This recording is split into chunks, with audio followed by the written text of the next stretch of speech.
Naghihinagpe si Giannis hindi kasama sa Christmas game ang Milwaukee Bucks. Nagtataka din si Giannis kung paano pinipili ang maglalaro sa Christmas game na okay lang yan Giannis. Ako nga, naka-duty pa on call. Kung pwede lang hindi maglagin Based pa kay Giannis, baka di umano algorithm yung pumipili na maglalaro sa Christmas game kung sino yung sikat na player at sikat na team. Yun ang ilalagay nila. Based din sa kanya, hindi sila papahuli dahil nasa kanila pa si Damian Lillard at siya din yung nakakakuha ng top votes para sa All-Star.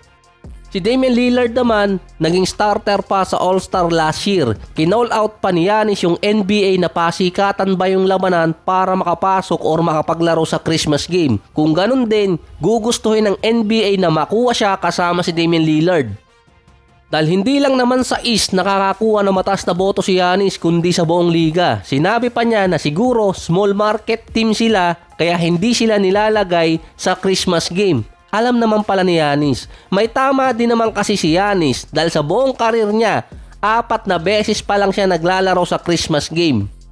Ang huling beses pa ay itong 2017-18 season. Ng mga sumunod na taon, either Christmas Eve or after Christmas na naglalaro ang Milwaukee Bucks nun.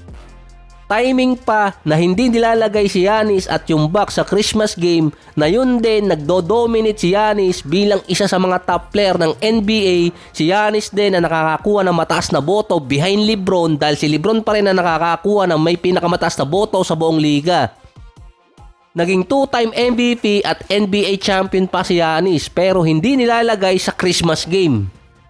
Ito kasi yung isa sa mga highlight schedule ng season at yung mga all-time greats naglalaro sa Christmas game.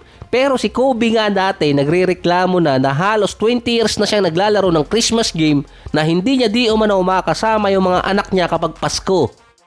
Nasa haba ng litanya ni Giannis, after 20 minutes mukhang nahimasmasan din dahil kung hindi siya maglalaro ng Christmas game, kasama naman niya yung pamilya niya. Sa mga trade rumors naman, si Kyle Kuzma nakalinya sa Dallas Mavericks. Sila di umano ang team na pwede makakuha sa kanya via trade.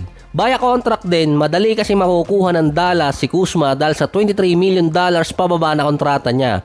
At least si Maxi Kleber yung pwedeng kapalit, magdadagdag na lang ng mga pillar. Meron na lang si Kuzma ngayong season na 15 points, 5 rebounds, 42 and 27%. Ang isa pa kasi doon, paano kukunin ng Dallas ang isang player via trade kung ayaw naman maglaro sa team? Last year kasi ganun ang sinabi ni Kuzma. Na last year walang pag-asa yung Dallas kaso ngayon ay nasa top 6 ng West. Base pa doon, unti-unti nagpo-pull out ang Dallas sa trade kay Kuzma. Dahil nga possible, madali kasi siya makukuha ng Dallas kung gugustuhin. Pero pumasok kasi dito yung Sacramento Kings na matagal na rin nilang gustong makuha si Kuzma. Bago siya ma-trade dati papuntang Wizards, ang Sacramento yung team na akala niyang mapupuntahan niya. Dahil naghihingalo na sa baba ang Kings na hindi naman mahina yung lineup ng Sacramento, hindi lang talaga fit yung nakuha nilang player. Depende na lang kung magpapalit sila ng coach. May sapat na pang trade ang Sacramento para makuha si Kuzma na hindi magagalaw yung kanilang rotation. Mas better option pa ang maibibigay nila kontra sa Dallas. Alam din kasi ng Mavericks na wala silang sapat na player na pwedeng ibigay sa Sacramento at hindi rin magagalaw yung kanilang current roster. Ang Sacramento din ay may sapat na draft picks para maipalit or maibigay sa Wizards para makuha nila si Kuzma. Ang iniintay na lang kung kaagat doon ang Wizards sa magiging offer ng Sacramento Kings.